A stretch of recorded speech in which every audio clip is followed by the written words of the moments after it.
Hello বন্ধুরা, তো আমি আজকে আবার অন্যদিনের মতো নতুন একটা রেসিপি নিয়ে এসেছি। আজকে রেসিপি হচ্ছে কাঁচা আলুর ধোসা। তো চলো আমি এই ধোসার রেসিপিটা কিভাবে বানাই তোমরা শেষ পর্যন্ত ভিডিওটা স্কিপ না করে পাশে থেকে দেখার জন্য অনুরোধ রইল।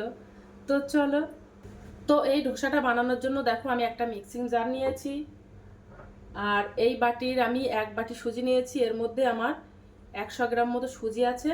তো ওই সুজিটা আমি মিক্সার গ্রাইন্ডারে দিয়ে মিক্সার করে নেব।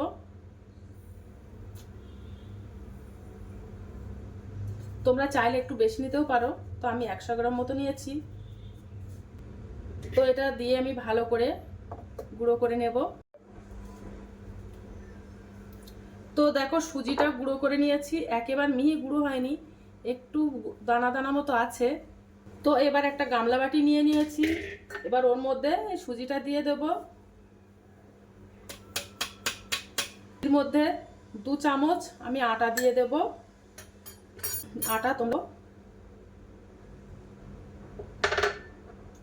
2 চামচ বেসন, এটা জাস্ট কালারের জন্য দিয়ে দেব। আর টেস্টটা ভালো আসার জন্য আমি ওর মধ্যে একটু চিনি দিয়ে দেব, আর পরিমাণ মতো লবণ দিয়ে দেব। আর আমি এই বাটির এক বাটি সুজি নিয়েছিলাম, তো আমি এই বাটি মেপে দেখো আমি হাফ বাটি টক দই দিয়ে দিচ্ছি। আর ওর মধ্যে আমি একটু জল দিয়ে দেব।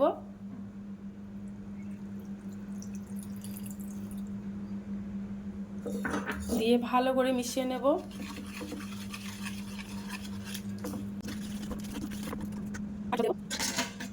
জলটা পরিমাণ মতো দিয়ে দেব, খুব বেশি যেন না হয়।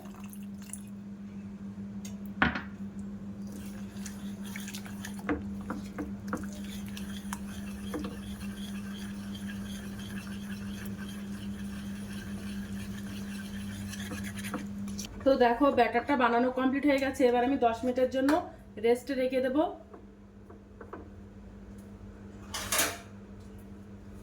তো একটা ঢাকনা দিয়ে আমি রেখে দেব।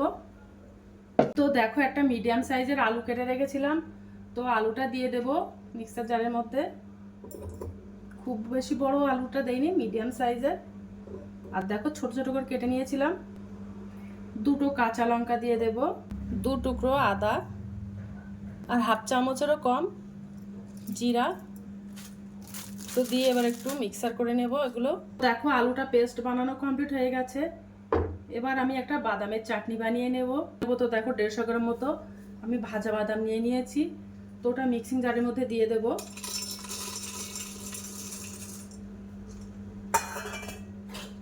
ওর মধ্যে 2টো কাঁচা লঙ্কা দিয়ে দেব, 2 টুকরো আদা দিয়ে দেব, দই দিয়ে দেব, একটু চিনি দিয়ে দেব অল্প একটুখানি, জল দিয়ে দেব, সামান্য পরিমাণে জল দেব তোমাদের যদি নারকেল। তো দেখো বাদামের চাটনিটা বানানো কমপ্লিট হয়ে গেছে, মিক্সার করে নিয়েছি। এবার আমি ওর মধ্যে একটু লবণ দিয়ে দেব, সামান্য পরিমাণে একটু লবণ দিয়ে দেব।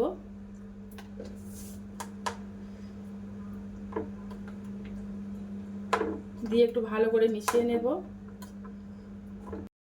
তো উনানে একটা কড়াই দিয়ে দিয়েছি, ওর মধ্যে আমি একটু সাদা তেল দিয়ে দেব।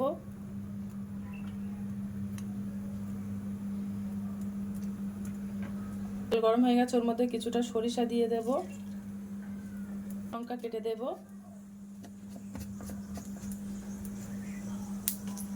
দিয়ে একটু নাড়াচাড়া করে নেব। আর ওর মধ্যে 2 কারি পাতা দিয়ে দেবো, কারি পাতাটা দিলে কিন্তু খেতে আরো ভালো লাগে।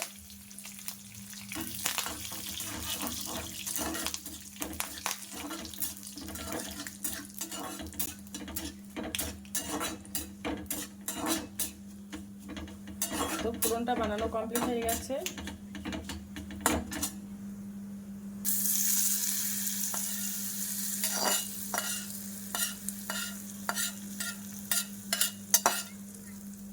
তো দেখেছো আমার বাদামের চাটনিটা বানানো কমপ্লিট হয়ে গেছে, কত সুন্দর হয়েছে। 10 মিনিট হয়ে গেছে। ধোসার যে ব্যাটারটা বানিয়েছিলাম এবার একটু গুলে নেব। ধোসার ব্যাটারটা একটু ভালো করে মিশিয়ে নেব। দেখো যে কাঁচা আলুটা মিক্সার করে রেখেছিলাম, তো ধোসার এর মধ্যে দিয়ে দেবো।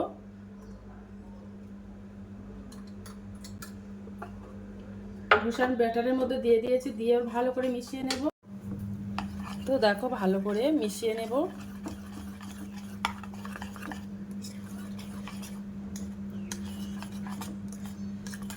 আর ওর মধ্যে আমি হাফ চামচ বেকিং সোডা দিয়ে দেব, হাফ চামচ দিয়ে দেব। তো এই বেকিং সোডাটা দিলে আরও কিন্তু শক্ত মচমচে হয়। দিয়ে ভালো করে মিশিয়ে নেব।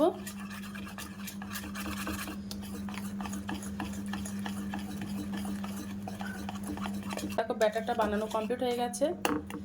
তো এবার ধোসাটা বানিয়ে নেব। তো দেখো একটা উনানে একটা চাটুই দিয়ে দিয়েছি, একটু তেল ব্রাশ করে দেব। তো দেখো তেল ব্রাশ করে দিয়েছি, এবার আমি একটু জলের ছিটা দিয়ে দেবো। দিয়ে ভালো করে একটা কাপড় দিয়ে মুছে নেব চাটুইটা।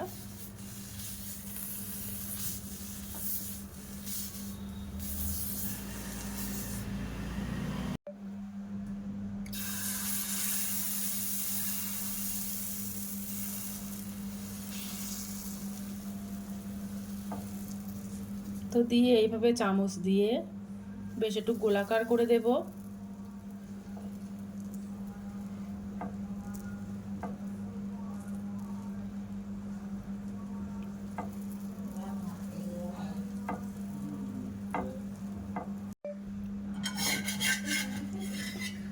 তো দেখো এই ধোসাটা বানানো কমপ্লিট হয়ে গেছে।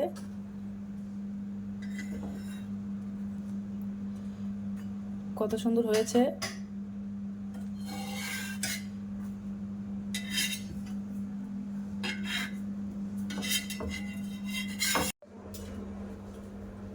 তো বাদ বাকি ধোসাগুলো আমি এইভাবে বানিয়ে নেব।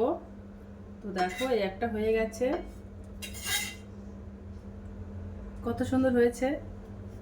তো দেখো ধোসা বানানো কমপ্লিট হয়ে গেছে, কত সুন্দর হয়েছে।